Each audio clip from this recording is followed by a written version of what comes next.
Hello, you all. Welcome to this fantastic episode on building the modern employer brand podcast, where today I have not one, but two guests with me.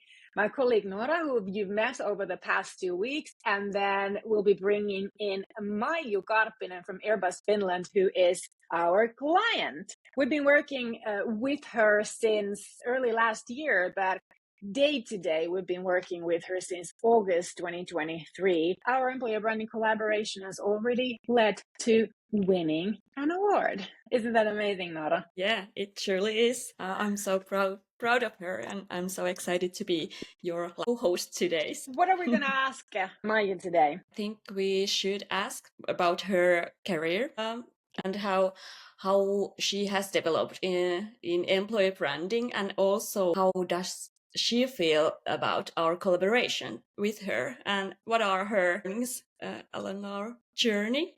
And yeah, I think we can start with those. So let's start with those, and then I want to know how she splits her time between employer branding role, and then she has other roles as well that we hope she'll let us know and share with us. I think that's something that many people who start to work with employer branding kind of struggle, like how do I find time for everything? So I think this is going to be a fun thing to talk to her and see what she says. We've never asked her that, have we? No. So this is going to be the first time for us to hear that as well. Yeah. Okay, so without further ado, let's welcome Maiju to our show. Maiju. Hey, Nora. Hello. Hey.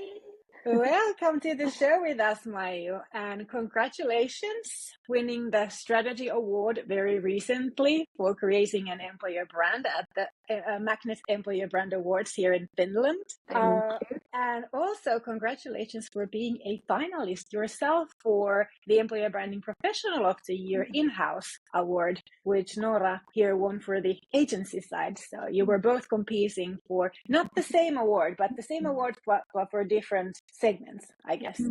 So can we start this exciting episode with you introducing yourself to our lovely audience? Yeah, sure we can. So hi everyone, very excited to be here today. So my name is Maiju Karppinen. I work at Airbus Defence and Space OY as an HR business partner, and I've been working with Airbus for a little bit over 4 years now. And my current scope of responsibilities is quite broad. So obviously at this point you already know that I'm working with employer branding, but in addition I work with work well-being and workability topics. And then I also work as an HR business partner for dedicated organizations. So I support them with their local HR matters in Finland.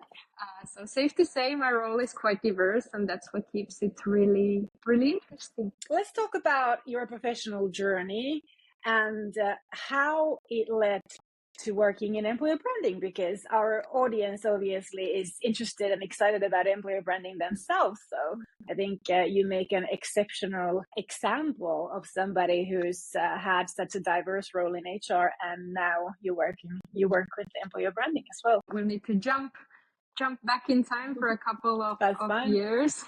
So I think that my story is quite traditional in terms of that when I grew up, I wasn't that sure about what I actually want to work with or what I want to do. So in the beginning of my career, I wasn't entirely sure like what I want to specialize in, what I want to do. This problematic, if I may call it that, led me to study HR in Stockholm University.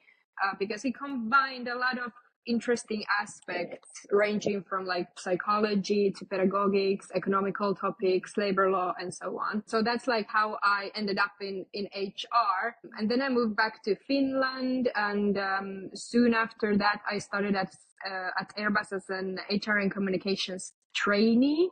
And then a bit later on, I was offered the permanent position of an HR business partner. My role has always been quite broad. So it's a little bit of an accident maybe that I ended up with employer branding. I've always thought that the topic is really, really interesting, but it was when I got the permanent position as an HR business partner when it then became one of my responsibility areas. And that's when I started to dig in and dive in there. a bit more thoroughly. So there has been some, luck in my journey that I just was presented with the opportunity to work with the top, and I eagerly took it. Because I think that employer branding is also something that combines so many different aspects. So that's what's really interesting in it for me. That's funny because you talk about like selecting HR as your educational sort of degree, and then accidentally ending up in employer branding. When I went to university in England, I studied marketing and communications, PR, and I ended up in HR very accidentally. Kind of like moving from HR to employer branding and other talent marketing has been for me to like going back to the original roots of marketing and communications that I wanted to build my career on, but then accidentally ended in HR and found myself loving that domain. So I didn't actually know about this. We have kind of a funny connection there. Yeah. I guess accidents can be lucky coincidences helping you to find your career path. And that's actually something that I always wanted to also talk to people younger than me, that you don't need to know what you will do for the rest of your life when you go study, or even when you start your career. Most, for example, business degrees allow, or many other degrees too, but allow you to kind of take a very versatile and broad sort of angle to your career, building it more from the generalist side, and then kind of through learning and through experience, finding your path, finding your niche, and figuring it out. So that's very, very important that we all remember that. I mean, I don't know what I'm going to do for the rest of my life. I don't know. Me neither. Yeah, that's what makes life exciting and interesting. Exactly. You never know That's what's really waiting for you behind the corner. Yeah. Exactly. Yes. Seize the day. Exactly. Yeah. Exactly. And that was funny, actually. You mentioned the psychological and pedagogic aspect, and I think that also connects us. So we want to understand people and are interested in people and like to guide and educate people. So exactly. That's in the core of what we do in employer branding. So. Yeah. And when you have worked in HR, you actually you sit on the top of so much people information that unfortunately I feel like many HR people don't even realize and don't really even leverage for the most part. There's so much stuff that we kind of study our people and our candidates, whether it's sort of tests that a personality or skills tests, or the market data insight that we may get from our company in our talent market, or any internal data from employee satisfaction surveys to development discussions and to exit interviews. And there's so much data that we have about people that is really useful in understanding not just the HR role, but also, employer branding. So it's, I always say, like, many people tell me, like, so what kind of studies and research should we do? I was like, I don't think you need to do much. You already have a lot of data. Let's just start by digging through that and seeing what people already say about you and think about you. So that's something I think that we should anyone who's working in HR or talent acquisition should remember, that there's a lot of people data, and we're very lucky, I think, to have that treasure. Now that we've been working together for a little bit over a year, and quite closely, I would say. So you mentioned that employer branding wasn't where you started.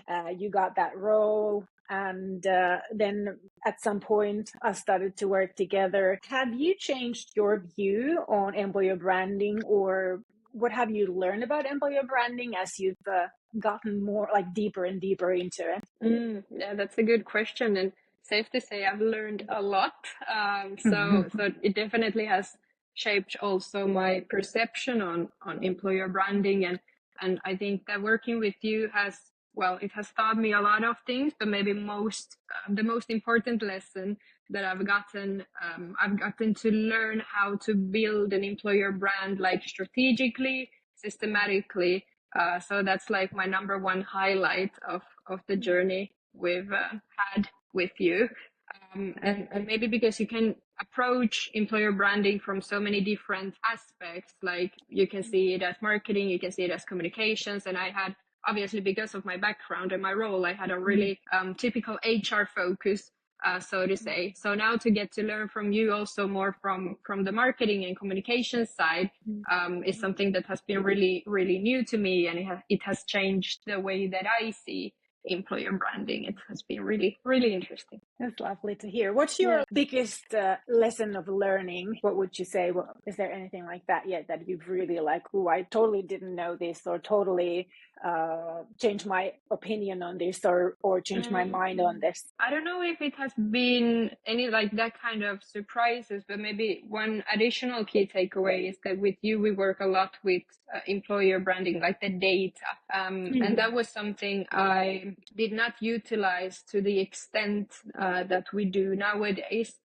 So that's also one very important factor of this journey and the key lessons that I've gotten from you. Yeah, and you do like the data, don't you? I do like the data. You do. To a point that it's almost a bit problematic because, I go into LinkedIn and Instagram a bit too often to see how the posts are performing. And I keep a very close eye on the reactions, the engagement, impressions that we get. So, but it's also good because then I can, sell it forward in the company. That's true. Yeah, you can sell it forward.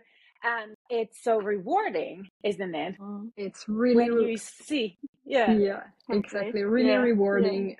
Obviously, we've had really great numbers, very exceptional numbers, maybe even. It gets you hooked. It does.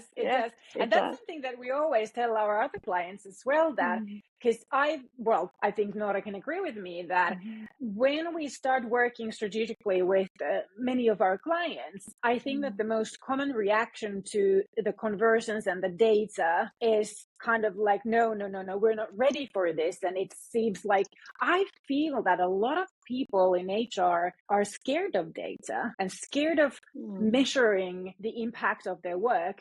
Obviously, it's been like 16 years since I last worked in-house in HR, but I remember like during my entire career as an in-house HR, it was often discussed that HR work cannot really be measured. I think that we can measure everything. I don't know, for some reason, there seems to be this kind of aspect that it's somehow intimidating or scary to look at the data. But I think that you've also learned, through our journey together, that employer branding is such a long game, and you don't have that similar fast result kind of peak or spike or whatever that you get for recruiting, where you post the vacancy and it's only like week or 2 or 3 weeks at most, and then you have the applications or you don't have the applications, and you know what happened. But with employer branding, you have to work quite intensively for months and months and months on before you start seeing any traction. And you probably don't get any feedback from your boss or anyone else, because externally it takes even longer to kind of comprehend that something is changing. So the only place where we can give each other feedback is through data. And it's so rewarding and so motivating and easy as well if you just take it openly, that these are the things that we are looking at, and this is what these mean, and this is how that impacts our work day to day as we work on this. So it's been a really, even though you always say like, I look at the data again, I'm sorry to say that, but it's fun for us that you've gone at least as crazy about data as we are, because it's just so rewarding to learn from how our audiences are behaving based on our posts, what we choose to post. And that really reflects to our decisions as we go forward and decide like, okay, what are we going to post? How are we going to plan the post? What are the messages? Are they working? What's not working? like your comments on LinkedIn or your post on LinkedIn get a lot of comments, and those comments have a lot of information for us as well. So that's also something that is important to like look at the comments, read the comments, encourage people to comment back, have those conversations. Those conversations in the comments is the most important way on LinkedIn to boost the algorithm to show it organically even more. And I think that we've been very successful in that, thanks to your, the Airbus Finland employees, that I wouldn't say slowly, because in comparison to many other all the organizations, they've been very fast at getting on board with us. But in a way, they're finding their way of like and understanding the routine. When are we going to post a new one? When is there going to be a new employer branding post? And what is it going to be about? And who's going to be on it? And what is it, what's the message? And who's going to comment on it? And what are they going to say? And it's so lovely to see, like, all the way up to your top management, that everyone is just contributing and commenting on those posts. And it's like really, like, we're doing this together, like everyone. So it's amazing. I must say that right from the start, you've grasped the EB strategy exceptionally well. Every time you mention our EB strategy, the goals and the KPIs and the data, I'm like, yes, she really gets this. So that makes us really happy. So, happy to hear. I wanted to mention that. So what were you gonna say, Maiju? I was just going to say, going back to the comments that we see on especially LinkedIn, it's so rewarding because it also gets, obviously data, and we can utilize that, but it's also, on an emotional level, like that the people like the posts and they want to engage. And that gives me the feeling that we are really successful in what we do, because they want to interact with them. So that's like among the best rewards that you can get from this job as well.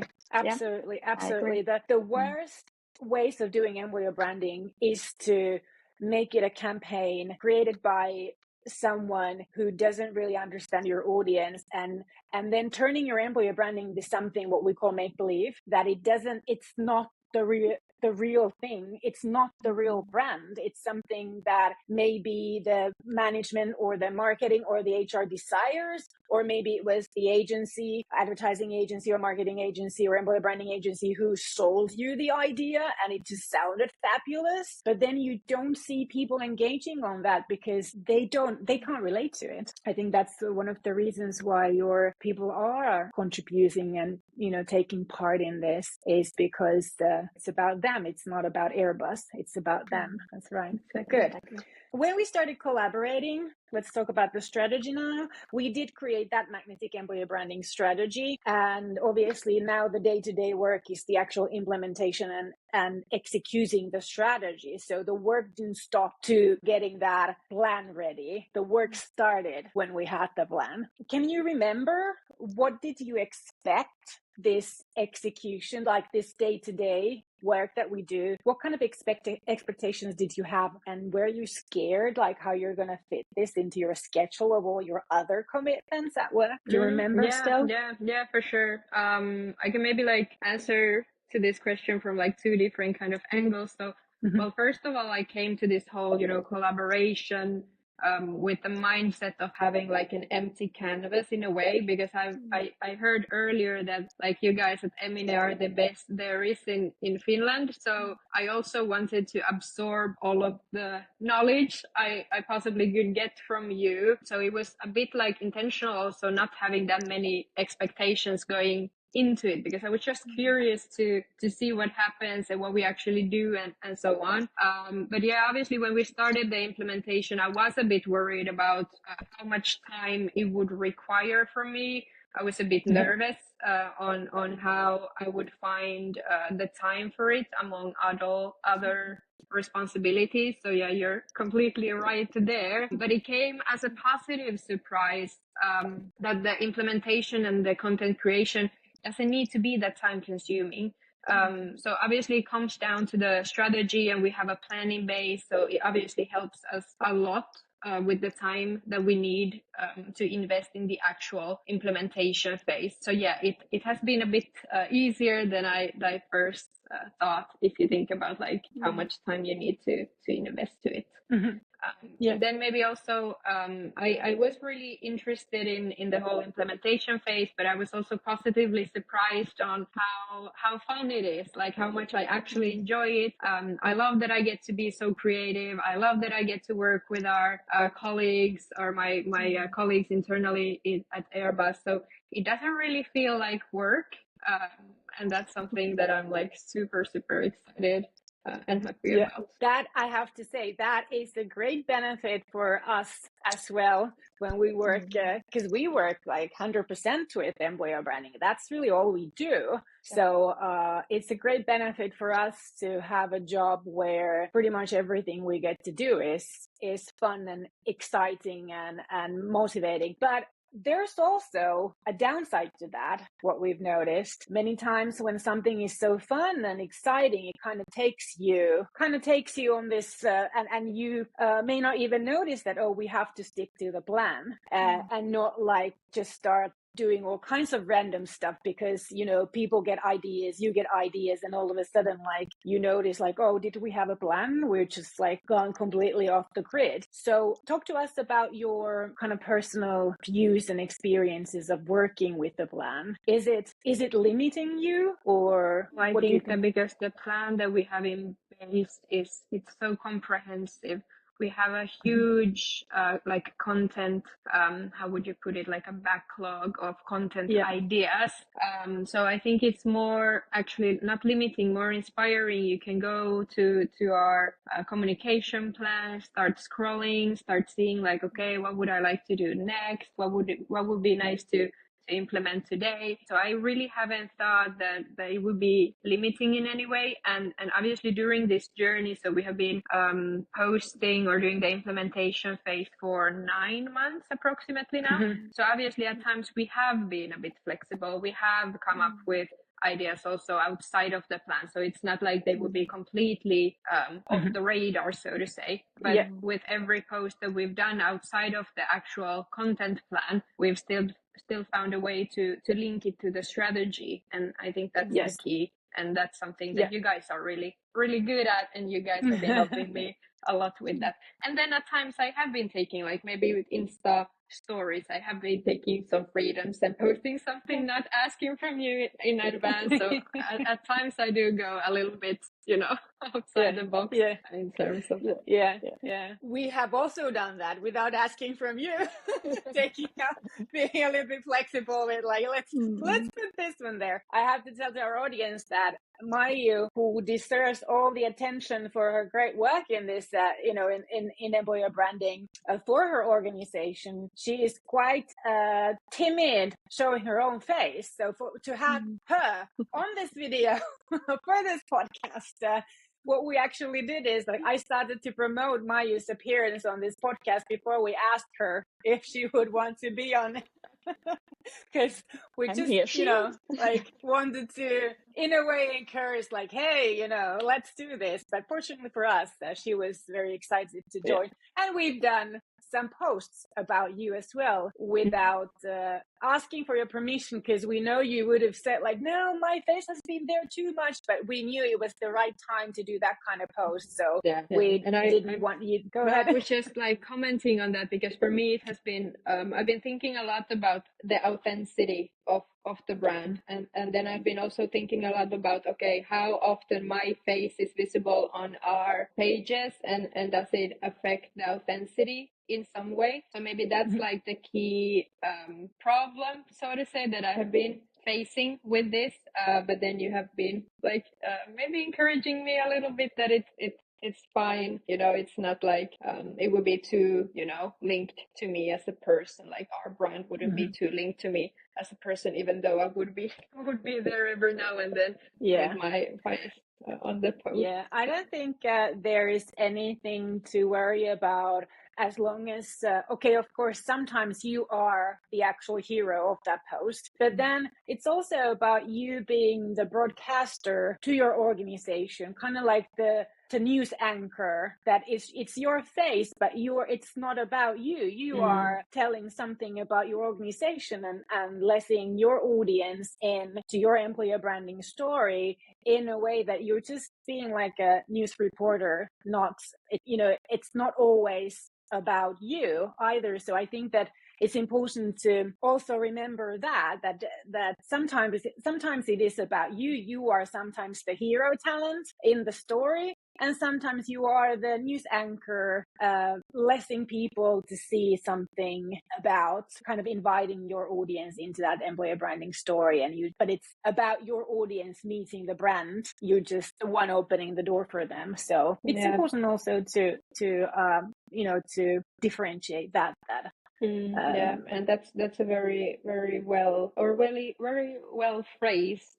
So that's exactly what it is about. But it doesn't help that you have a modest personality as well, because at this work, at times you need to take, the space and so on. So that's also something that we have been working on with you too. Yeah.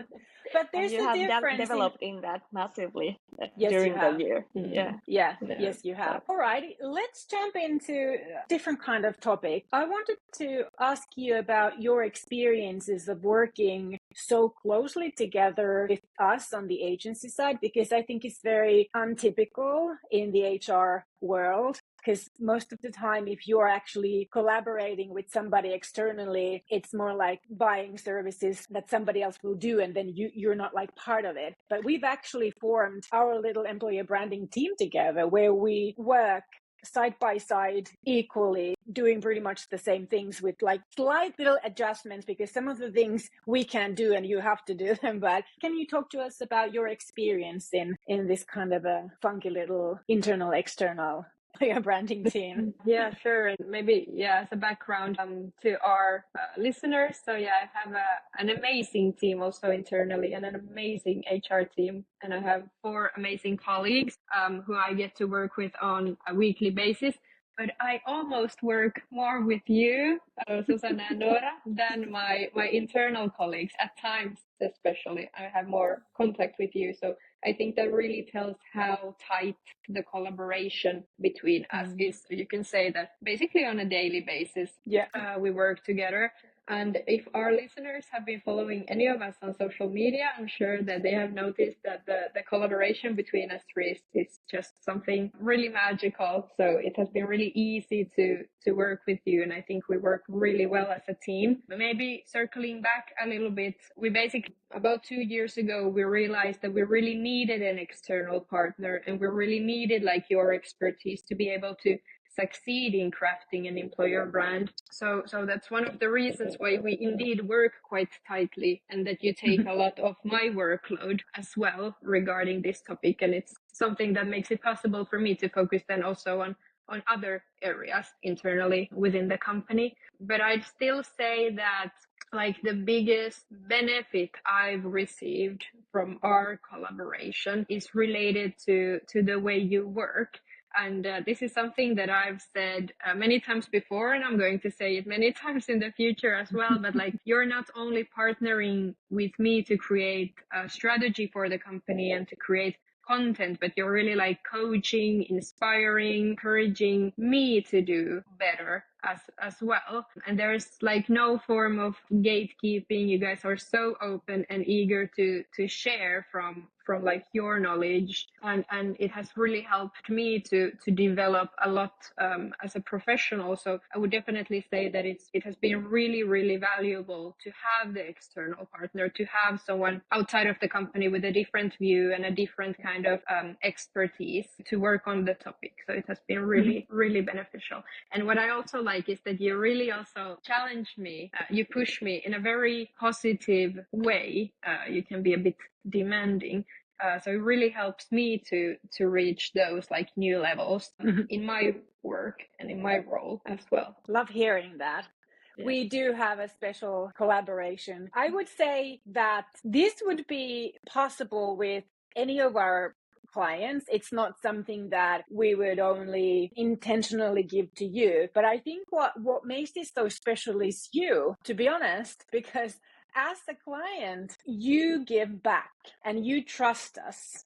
And in the beginning, when you said that you have this, that you came into this with this like an open canvas, I think that is one of the key reasons why we have been so successful together, not just the three of us, but also your colleagues at the company. Because I think if we've ever had any obstacles with other clients, it has to do with not being so open, to, like having these, not being open with us, not letting us in, not like absorbing everything that we are giving to all of our clients, and limiting sort of the willingness to kind of listen to what we recommend to work. And that has probably been reasons with some of our clients that we haven't been so successful, that they have put these barriers up and not wanting to take everything that we are offering. But you haven't done that. You have been so open and so like motivated to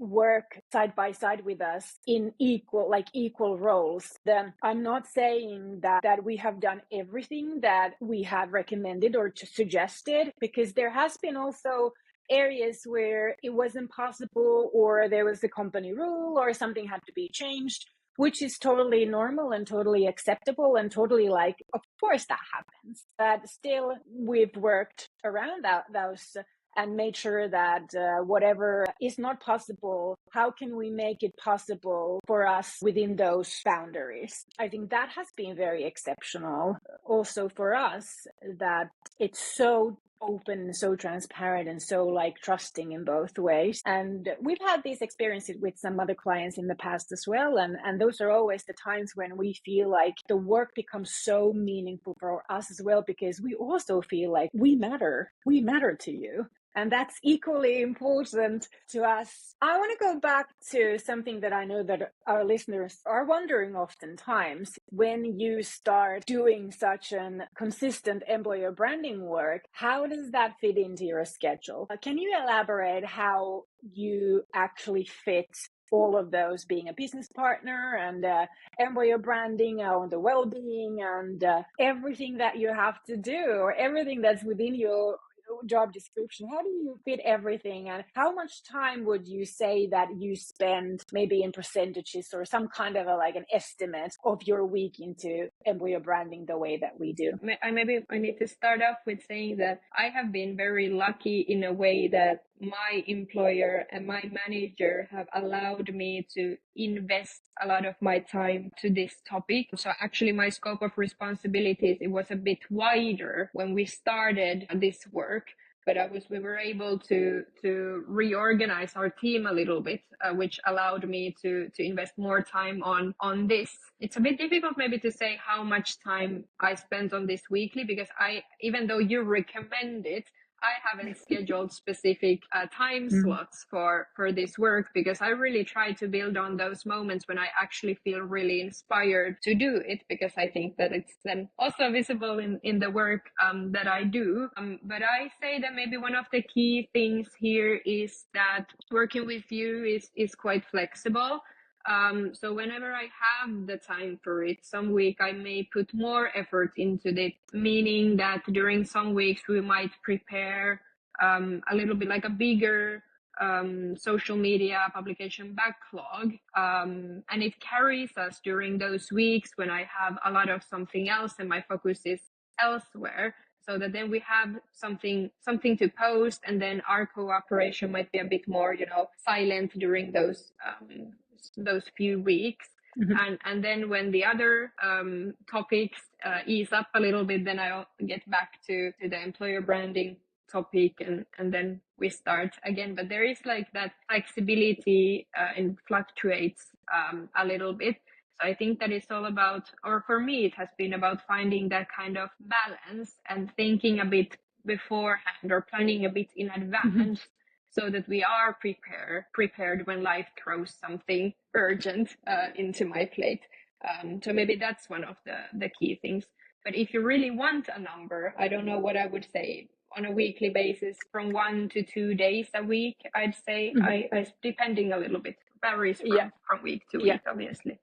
But I also want to say, I don't want this to sound like I underestimate the time or effort that it needs to be able to succeed with this. So it does take hours weekly, but somehow I've managed to find that balance between this and other duties. And maybe partly because it's so fun to do this.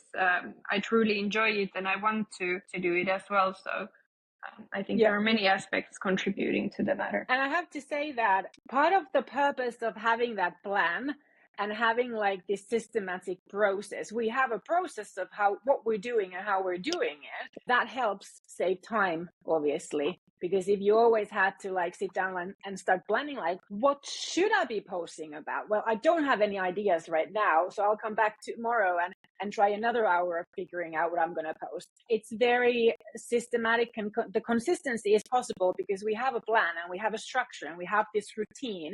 We have scheduled slots every single week when we post. So that kind of helps us to keep this flow and this motion on. That I have to like create this system for myself based on the structure that this method provides us. I mean, it's the same way for us as well, that we wouldn't be able to do this with you or for your organization, for our other clients, for our own brand, if we didn't have that kind of a systematic approach to it that helps us, that we really know, like, okay, now I have an hour, this is what I'm going to do. So that's, I guess, one of the value. Now, every journey obviously has its triumphs and its challenges. Have you had any struggles or challenges during this time of building the employer brand, or what are your key victories? Well, maybe I'll start with the victories. So, well, obviously being awarded in the Magnet Awards this year was something that I didn't even like dare to wish for.